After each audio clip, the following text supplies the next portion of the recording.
My husband and I were driving up to my girlfriend's place in Monbulk, which is in the Dandenong Mountains. We were driving on Belgrave-Hallam Road, and it was just on dusk. I saw what I thought was round orange lights in the field. It looked unusual to me. Later that night, retracing their route home, Kelly noticed something else unusual.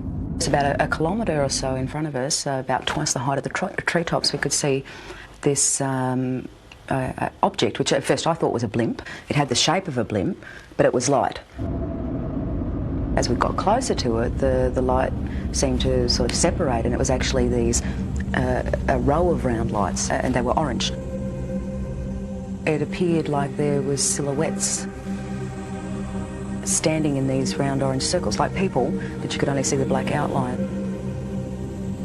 Well, I just said to my husband, look, there's people in there. And the minute I said that, it shot off to the left of us. Within 1 or 2 seconds, it was gone completely. About a kilometre or two further down the road, as we kept driving, I came across at least what I thought was a screen or a wall of light across the road. And my heart started racing and the adrenaline was sort of pumping through my body, and I'm thinking, we've just seen this back down there where we're in for, a close encounter. Then the next instant, nothing.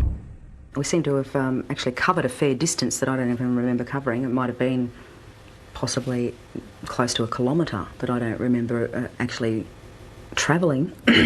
There was no light. There was nothing blocking the road. Kelly says it wasn't until weeks later she remembered actually getting out of the car that night. And I saw that there was another car that had pulled up 100 metres down the road. Then I walked around the front of the car to where my husband was standing on the other side, and we started walking across the road together. As we were walking across the road, I looked down and I saw that the other people were getting out the car and starting to walk as well. So I was quite happy that there was other people there who were seeing the same thing that we were. And we walked up along here to where the fence is. Right out in front of us is this huge craft. I was totally awestruck. It was science fiction coming to life. There wasn't any fear then. It was just all total awe. We stood here, I guess side by side, my husband and I, for about 30 to 45 seconds.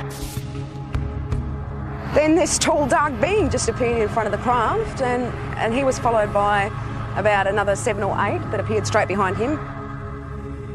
I felt this energy go through me. It's like nothing I've ever experienced before in my life. It was like some sort of low-level frequency that came in waves, but it was so dense that I could actually physically feel it going through my body. And that feeling absolutely terrified me. It was like, I can't even explain the horror that I felt just feeling this. And I began screaming. The minute I did, the eyes on these things lit up and they came charging across the field. Halfway across, they split up into 2 groups. Some headed off down there and the rest came directly towards us. I felt this blow to my stomach, and the next thing you know, I'm back here somewhere on the grass. It literally lifted me off of my feet. And I thought I was going to die. I thought if I don't get up now, I'm going to pass out and I'm going to die. I'm not going to come back to consciousness, So I pulled myself up into a sitting position, and when I sat up, I couldn't see anything, and it was like there was just black in front of my eyes. I want you to try stretching it down a little bit as well. Kelly is not the only one who saw these images that night. For the first time ever, independent witnesses have given the same account of a close encounter.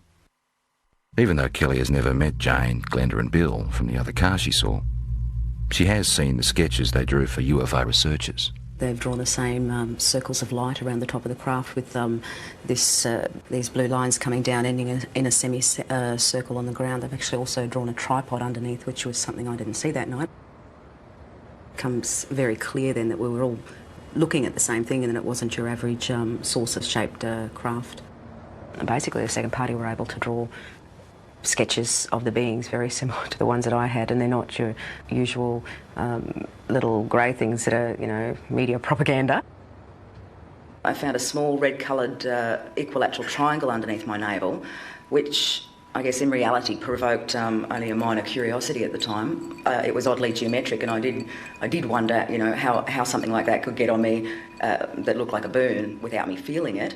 At UFO conferences, where Kelly's now a keynote speaker, she adds strength to her own story by showing photographs of physical marks left on one of the other women. We were all left with triangular marks under our navels, but the ones that were marks that were actually photographed, the first one came from Glenda, which is it's a series of 3 small red dots along the inner thigh, and both Jane and Glenda were marked with these dots. I wasn't. Glenda had a ligature mark around her ankle, which is quite severe bruising. It looked like she'd been strapped down to something. UFO researchers have also reported finding physical traces of the site where all witnesses said the encounter happened, particularly in relation to where the craft landed. Inside that semicircle was actually a triangular formation of 3 points spaced 6 metres apart, which correspond with the tripod that was drawn underneath the girl's craft. To this day, Kelly still doesn't know exactly what happened to her that night. Tried a little bit. Her most vivid memory is the fear that she felt. That's very good. It's finally come out to what I'm looking for.